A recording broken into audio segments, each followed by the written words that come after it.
let's move on now to paradigms. By paradigms, I mean model that we should begin to adopt. Like I said, please, when you're thinking of value-added product, please think less of doing it yourself. Think collaboration. Think partnership. That is a low-hanging fruit for you starting your own brand. And I'm not talking story. I will show you a brand of a product that is currently on for export, which we work with, who is ready to export and in his own name, and someone produced for him. I will show you that brand before we round off. Now, we need this kind of structure in case you have someone that can invest. In case you have someone that can invest, this is the structure we need in Nigeria. We need a large corporate working with SMEs so that we go to a point where we are, because most nations in the world, SME are the one creating the job. The last research done by the Smedan says that over 40 million SMEs are in Nigeria, MSME. Over 40 million MSME in Nigeria right now. Over 40 million. Now, do you know what that means? Do you know what that means? If each one of them hire just one extra person, we will take 40 million people off the street. 40 million unemployed off the street. Just like that. If we begin to think of a business model that have corporate social responsibility in mind, a business model that is helping individual businesses to grow.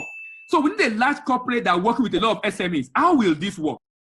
Look at a typical agric value chain. Production, harvesting and transport, primary processing and storage, secondary processing and packaging, marketing and sales, logistic, export and distribution. This is a typical agric export value chain, value-added agric export value chain. This is the production. Many people focus on this. We need this, but who are those doing this? I will show you my recommendation right now.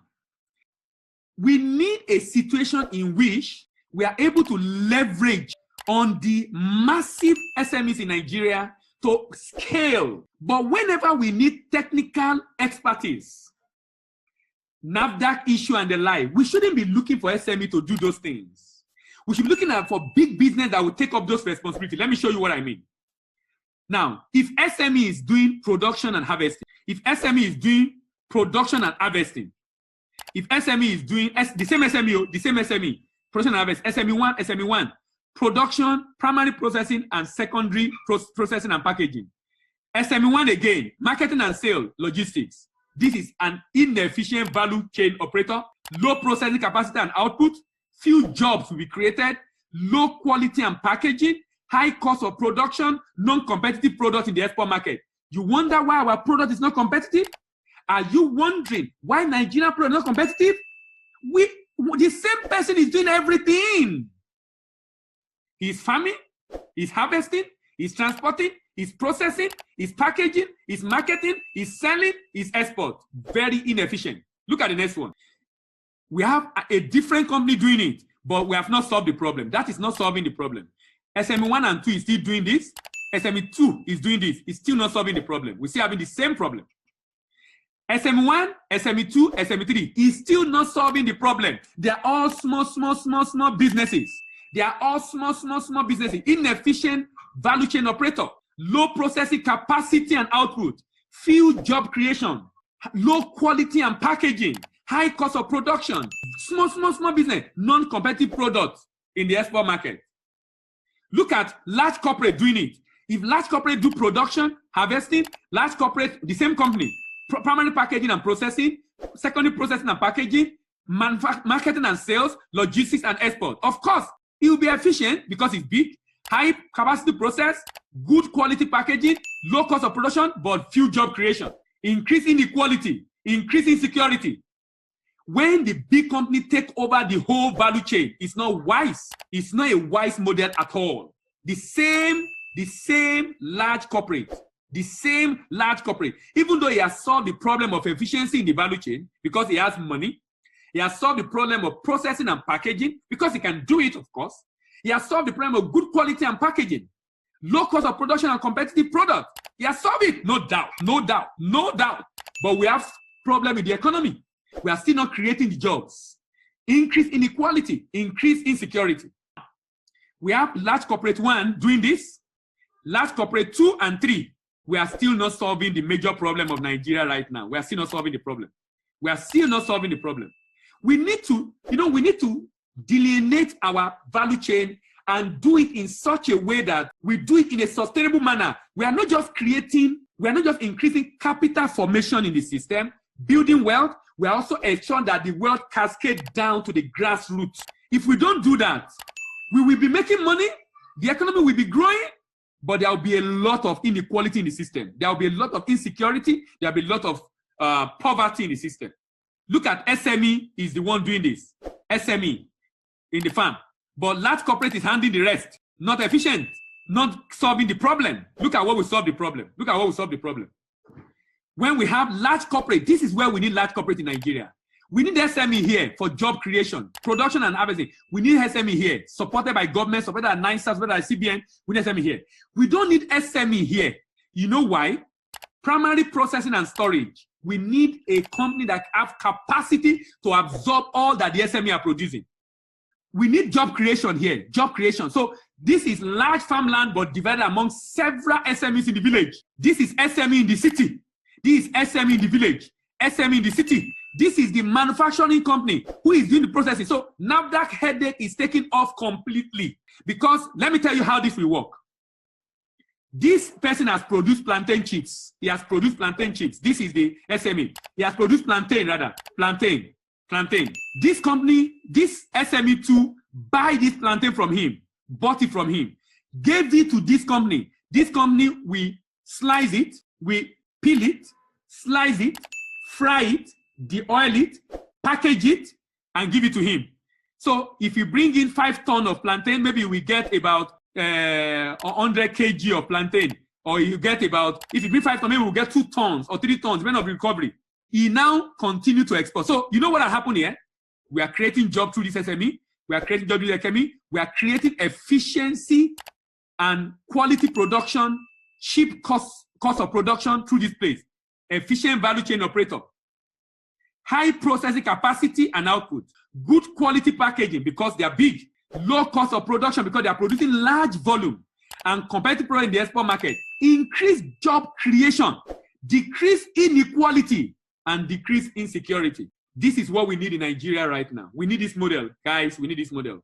So if you are listening to me, if you are with investment companies, you know there are a lot of private equity firm in Nigeria that you can do this. We can do setting up some of this factory. 100 million naira is enough. 200 million naira is enough for this factory. So it's small money for some companies, and you can begin to grow, and you can even do billions in capacity as it grows. This is what we create the job. So we can have many SMEs doing export of the same product in their own brand. By the way, this company does not have a brand. It's producing for all of them in their own brand. So you can have 10 brands from the same company, 100 brands, 1,000 brands from the same company to different markets around the world. And the price will be very, very cheap, efficient, and we're creating job in the process. I mean, what a lovely idea. Now, look at my proposal for the government. You know, we are in a recession, and you know, Nigerian government will say, we do not have money. And this, I don't have money, I don't understand, because sincerely, that is not true.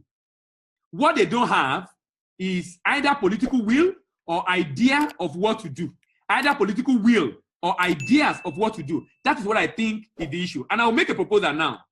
In case you have such people that can help right now, I mean, if you have a state government that need help right now, I have a proposal on what can solve their problem, and I want to show you a model of that.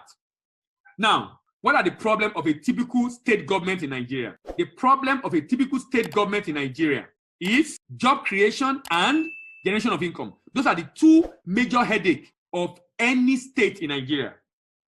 Job creation. Why is job creation a big problem? Because most of the state governors did not come in to create jobs. The model we operate allowed them to be sharing money. So what that tells me is that a state governor can choose not to do anything from the beginning of the month till the end. And guess what? That state governor to pay salary at the end of the month. Even if you choose to sleep, of course, that's not a sustainable model. It can't work. How can he be choosing to sleep and money will come? And it's sure that money will come. How do I know it's sure that money will come? Because the money is there now. The money is with is going to come from Abuja, and we want the economy to grow. The economy cannot grow because the state governor does not have any, as in, he doesn't need to do anything, and he will earn income. So what I'm going to show you right now is to demonstrate to you that Nigerian state government can export, and I will show you data to prove what I'm saying. We have done simulation at 3 Think Trade Academy on this. Nigerian state government can export, and you'll be shocked that Nigerian state government will make money from export.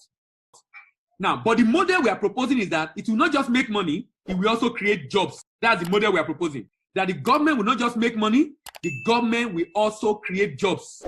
And we did a simulation of this to show that there is no reason why any state in Nigeria should be poor. Now, let's go. State government decide to export, decide on what to export. Something fine in their state. State government decide what to export. The state government partners with a private sector, maybe on the 80 to 20% PPP arrangement. The state government provides funds while the company provides expertise. The PPP form the farmers into cooperative in the local government, in all the local government rather. The PPP company they form, an SPV they form, give purchase order to the cooperative backed by guarantee. The PPP provide input, training, and all necessary support for planting. The PPP provide collection centers for receipt of harvest products. The PPP collect, clean, and bag the harvested product for export. The PPP source for buyers to do documentation and shipment. The PPP present document to the bank for payment. Upon receipt of payment, the PPP pay the farmers and share the balance with the state government. The state government can then use its share to fund the budget of the state. This is my model for state government in Nigeria. Yes, and I will show you data to prove this. The impact of the suggested model for state government goes beyond generation of revenue via export. It has humongous impact on employment generation and increased economic activity in the state. This, in my opinion, is a more effective, efficient, and enduring model for diversifying the economy of any state in Nigeria. This model can be replicated by federal government at the federal level, especially for exportation of minerals. So let me show you. This is Duse. Duse is my second state. I serve in Duse, Jigawa State. Imagine this scenario. Jigawa State have arable land mass of 888,000 hectares of land. 889,000 hectares of land. If Jigawa choose to use half of that land to cultivate sesame seed, 444,000. A yield per hectare of 1.5, which is poor, 666 metric tons of sesame seed.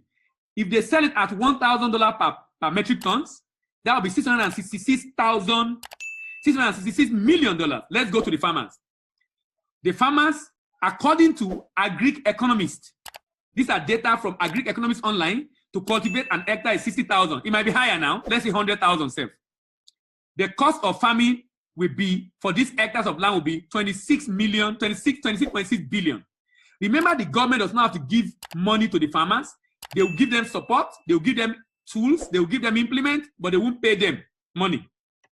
The payment of the farmers at 30%, 34 billion. Cost of export, 50,000 per metric tons. Total export, 33. 33 plus 34. This is the cost of export. This is the cost of farming, 68 billion. If you convert 66 billion to naira at 360, 240 billion naira. Imagine if you are using 380 or 400 now. Profit, if you deduct the cost of project, 172 billion. This state generated only 9 billion in 2018. This state can generate $172 billion. Billion naira in income. Add that to what they generated, 181. So this state, Jigawa, have no reason to be poor. This is one of the states in Nigeria that is said to be not viable. This state in Nigeria is said to be non-viable. Look at another one. Look at palm oil. Palm oil is in, this is for Enugu State. Enugu has a very small land mass. If they use half to cultivate palm oil, at a yield per hectare of 80 metric tons, they will do 2.4. If you process that palm oil at 90% yield, the yield of the oil that we will get is 19%. That will be 470,000 metric tons. Processing fee, 30,000. Total cost of processing, 14 billion.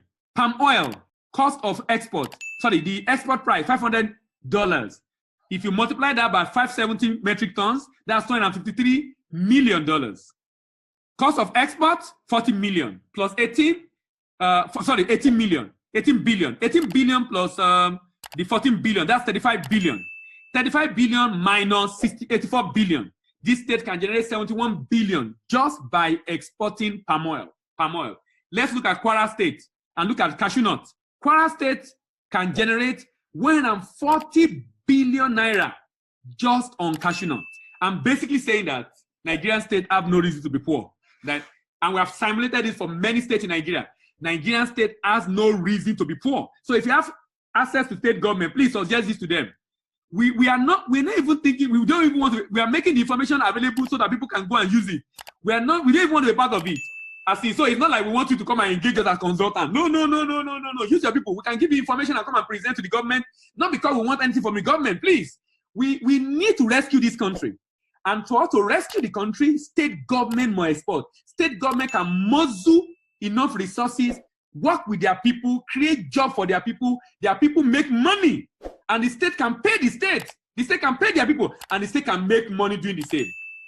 And I think that would be a better Nigeria for all of us.